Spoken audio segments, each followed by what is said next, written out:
Partial funding for the operation of this channel is provided by the City of Oceanside. The content of the program and opinions expressed in PEG Access programs are the sole responsibility of the program producers.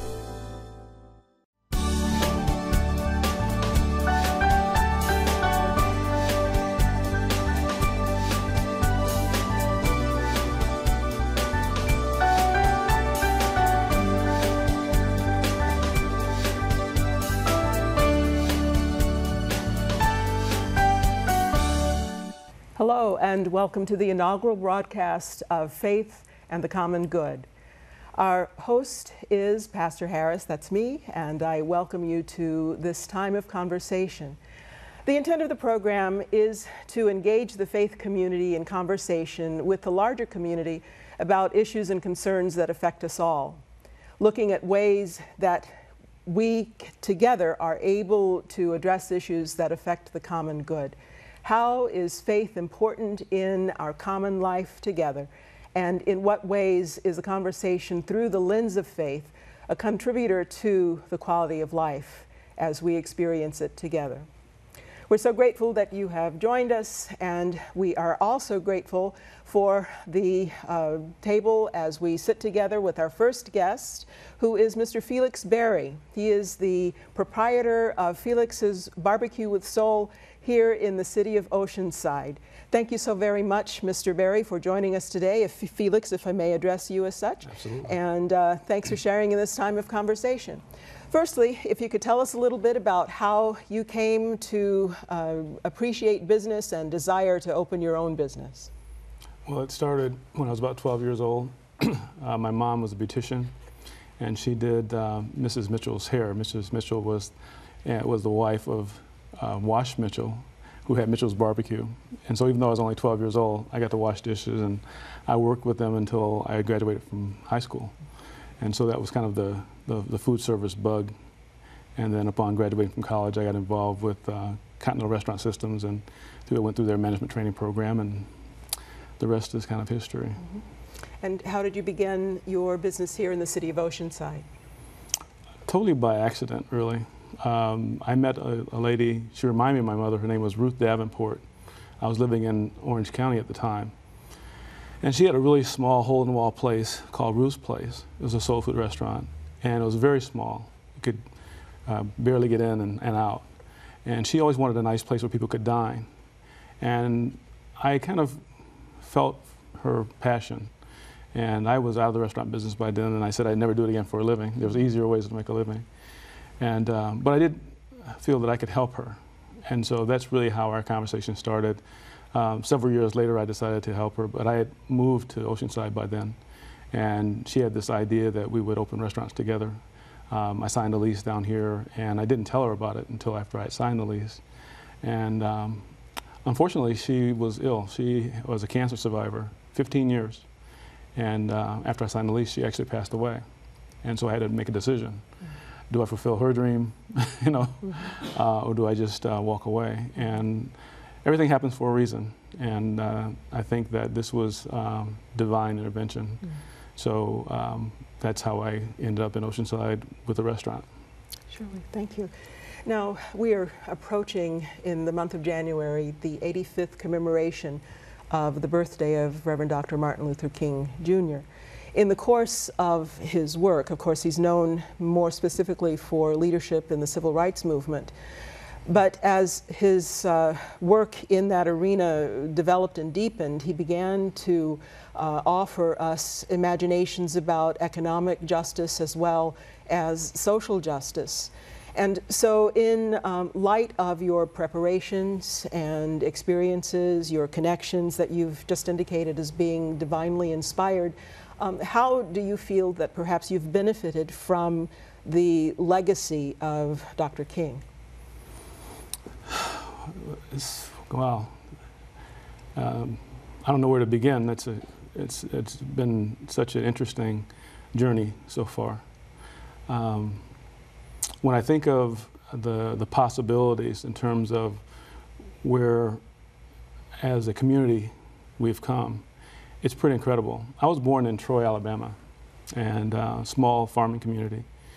And to think that I was born in that community and to be in Oceanside and having a restaurant is such a far journey. God would have to move heaven and earth for that to happen, but yet here I am. That being said, there's so many things that come to my mind when you talk about Martin Luther King and his journey. It wasn't so much just the social justice, it was the fact that we live in a system, a democratic system that has capitalism as one of its major parts. And capitalism works when everyone is engaged in it. And so if there's a certain disenfranchisement or exclusion, if you will, then it doesn't work as efficiently as it should. So I think with the social impact of being included, not just in education and being able to live where you want and pursue your education, but I think also to participate in commerce. So that is a great equalizer, because with resources and education, you can make some significant changes, and that helps everyone. And so your business in Oceanside has been formed now how many years? Going on 6 years. Going on 6 years, and you are continuing to grow and develop and find other opportunities. I know that you also have another location in the San Diego area as well. I am the founder of Felix's Barbecue with Soul, so we do have 2 locations that are my namesake. The interesting thing about creating a platform in a business is that it does have the ability to help other people pursue their dreams. And we believe that we're creating career paths, and those career paths are not necessarily just food service or just hospitality, but the skill sets required in terms of dealing with the public on a regular basis are universal. Whether you're a doctor, engineer, auto mechanic, you have to engage in a meaningful dialogue with people on a regular basis. And with the onslaught of technology, social media, some of that fidelity is missing. And so I think that what I've experienced is that the business has a obligation to connect people, sort of a ministry, if you will. And as you speak of ministry, what ways do you find that your experience of faith and perhaps the involvement of the faith community has supported your economic growth and your economic plan, if you will, to mentor and support others? Well, there's at least 2 different dimensions in that. One is that we do have a great deal of churches within close proximity of the restaurant. And so on their breaks or when they're headed home and hungry after service, they've stopped by the restaurant, and that's been a very good support for our foundation in terms of our clientele. But in addition to that, there's the idea that people come to the restaurant for a meal, but with hospitality and treating people well, you take them someplace else. And that memorable experience, combined with good service and good food, has a calming effect. And that calming effect is that everyone has challenges and everyone has concerns. And we opened this restaurant right when the recession was beginning. So we know where the bottom is. Now we see the economy emerging, and as it emerges, we hope to ride along with that, and along with that we are able to continue to stay true to our calling, which is to be a resource, both from a food service standpoint, but also from the social dynamic of making sure that we are providing that memorable experience. Well, thank you so much for joining us today, and we appreciate your time, and thank you for sharing your thoughts and your reflections. And we encourage you, our audience, to visit the Ministry of Hospitality as you find it at Felix's Barbecue with Soul, and that would be located in the Ocean Ranch area. Thank you so much for your time, and Pleasure. We appreciate you. God bless. What's it like when you hear your calling? Will you ignore it? Or will you listen? What if it calls you to go halfway around the world? To serve people you've never met? What will you do when you hear your calling?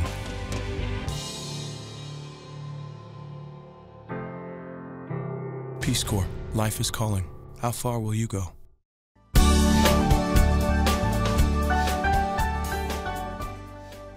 Welcome back to Faith and the Common Good.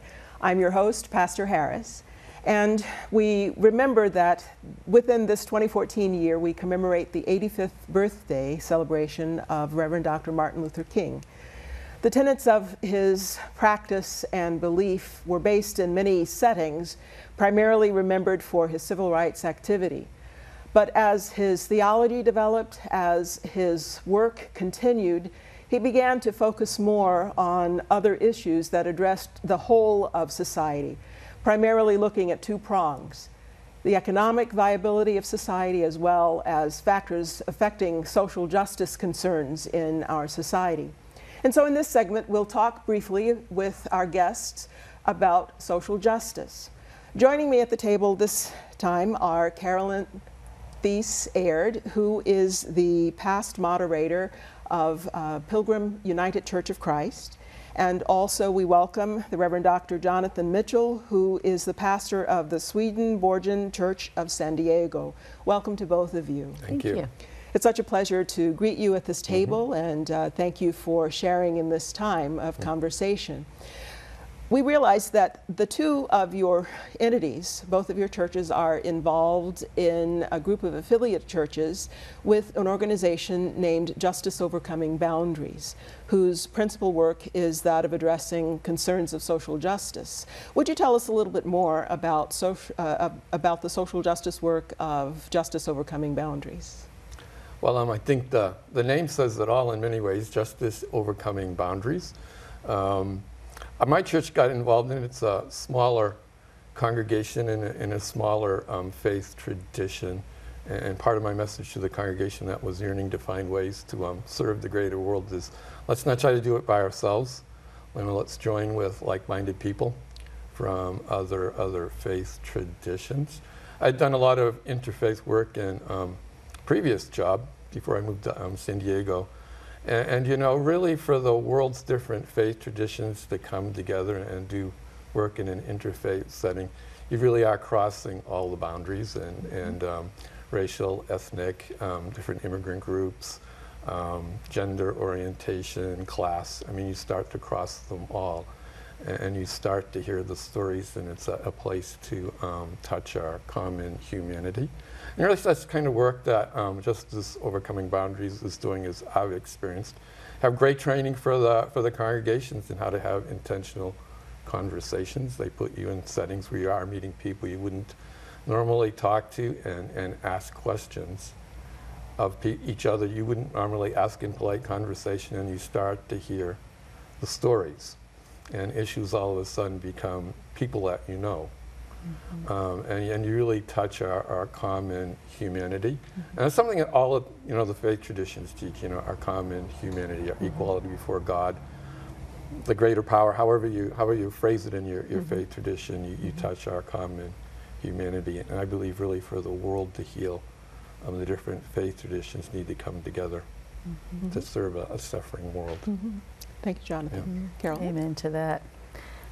Yeah, I think for me, Micah asks us to do justice, to love kindness, and walk with your God in humility.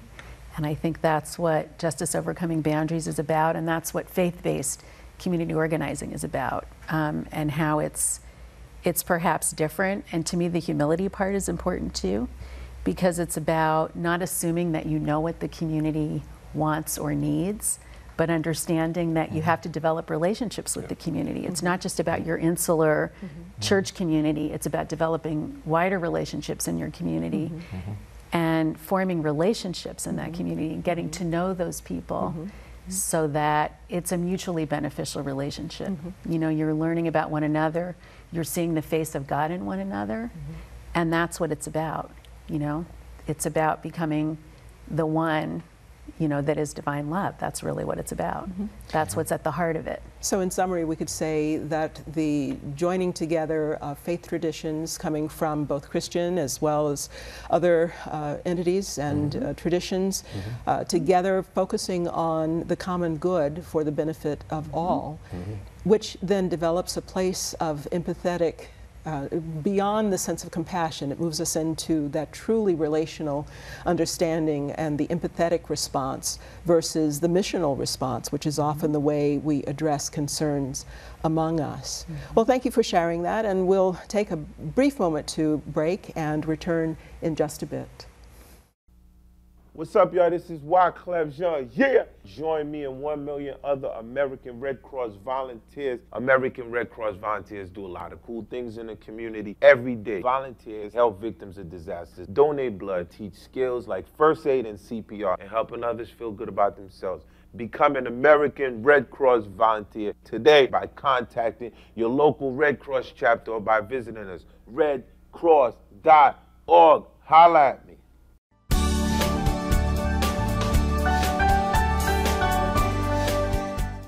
Welcome back. And to continue our conversation, let's ask the question of how it is that faith communities are involved in social justice work and why it is important for faith communities to be involved in social justice work. Okay. Well, I think for Pilgrim Church, we have a very long history of being involved in the community in different aspects of social justice, from AIDS, you know, starting in the late 80s, to immigration, to all kinds of things. But the more that we worked and met people, the more that we began to realize that there's a difference between charity and justice. And that while charity work, like, you know, every Sunday we donate to the Interfaith Food Bank, for instance, in Oceanside, is a wonderful thing, that there are systemic things that are going on. And so the focus on healing that brokenness in the world and healing the divisions in our society, it's like in some ways with social media, we're more globalized and kind of more connected than we've ever been. And in other ways, it's almost like that's made us more divided. And so we've tried to think about ways that we can heal those divisions and ways that we can work on more systemic solutions. And so that really is about justice work and not just charity work. That's more about organizing the community so that people have a voice, for instance, in what happens to them in their communities, with immigration law, with citizenship workshops, with, you know, things that empower people to do the work themselves and to realize that we're all children of God. Thank you, Caroline. John? I sometimes think of it this way. There's a well-known saying, if you give a man a fish, you feed him for a day. If you teach him to fish, you feed him for a lifetime. And very often people end there, but you know, there's really a third level, and that's but what if the lake is fenced off with no trespassing signs? And what if the river is polluted and the fish can't be eaten? And that really calls us, yes, you know, as faith communities, we're called to help individuals and help them develop skills, but you still have to ask, you know, why is there hunger? And why is there homelessness? And why is there racial profiling? You know, ask the why questions, and then be emboldened to enter into the public arena. It's, you know, in the biblically based traditions, there is a element of, you know, prophetic witness, you know, speaking truth to the powerful, and calling for justice. And you know, our charity work, it's not like one or the other, but I think there's really are those three levels, and we really haven't completely lived into our spiritual lives until we, you know, the meditation is good and the personal development is good, but to realize that and useful action in the world is the final step of our spiritual journey. And I think the world does need it. I think the world is looking for spiritual guidance, and young people looking for spiritual direction, not necessarily finding it in traditional churches, but, you know, a way to be useful and meaningful in the world. In the tradition from which I come, which is the Methodist tradition, we term that as practical theology, meaning that an expression of piety, praying and reading scripture and studying through small groups or attending worship on Sunday morning are really only part of the responsibility, and the extension of that responsibility or the response to the work that's done in pietic moments is that of being in the world, supporting and asking the questions of why and how and what next. And so it's good to know that there are those among us, those congregations among us that are quite actively involved in assisting and encouraging those questions of why, prompting us to look at ourselves in a different way, prompting our larger communities to look at itself in a different way, so that we together are asking, how can we be better than we presently are?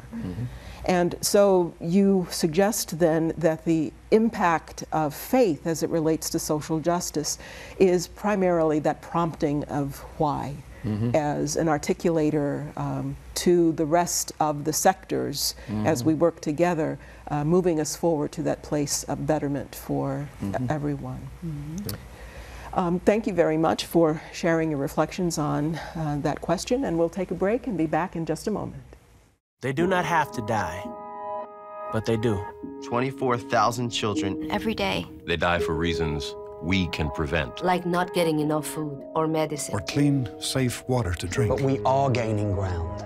A generation ago, twice as many children were dying. Still, 24,000 every day? I believe. I believe. I believe. I believe. I believe. Believe. I believe that number should be 0.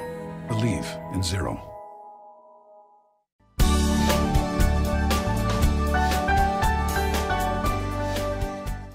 Welcome back to the conversation in the program Faith and the Common Good.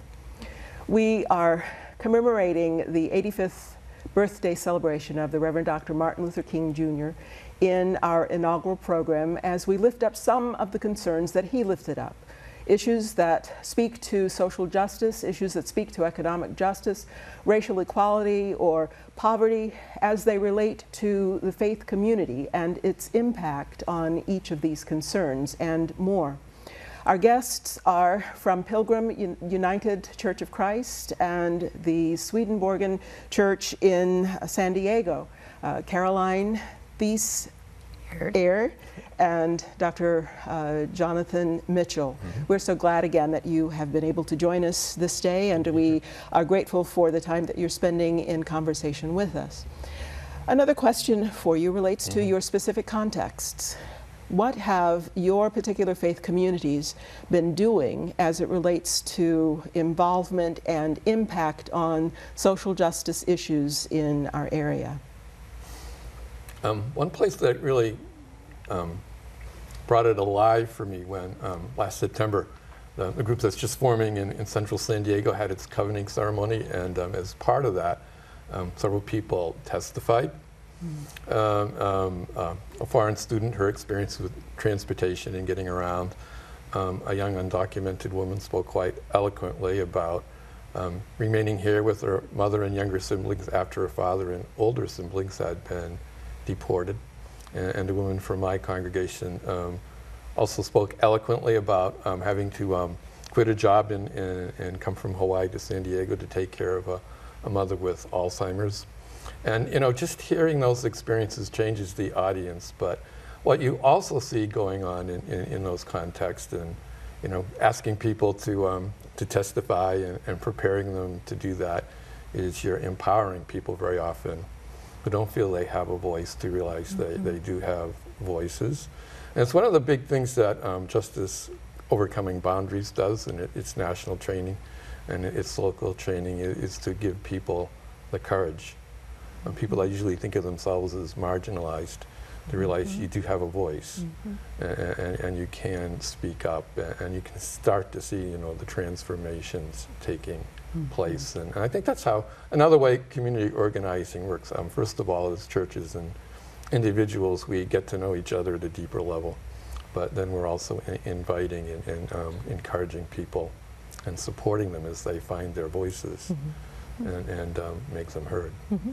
For the sake of our audience's understanding, you spoke of covenant with other congregations. If you could speak about that a little more, please. Just briefly, it's Justice Overcoming Ground has a slow but carefully thought out process where the churches start to get together, those that want to make the commitment, kind of ritualize that, so to speak, by having a service where they sign a covenant.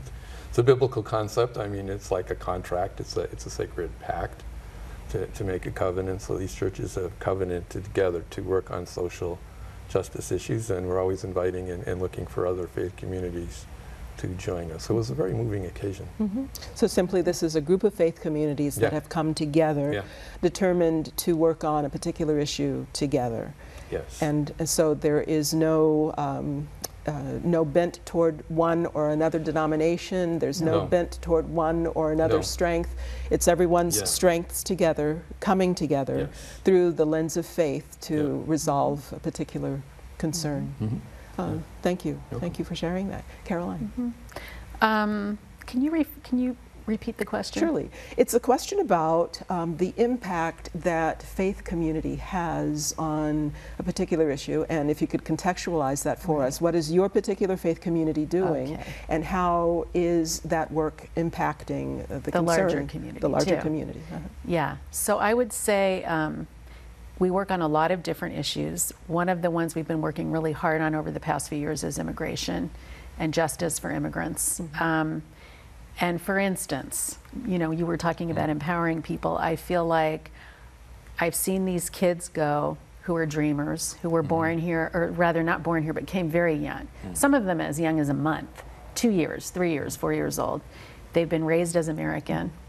And then they go to get their driver's license and they find out they're not citizens. They can't get a driver's license. They can't work.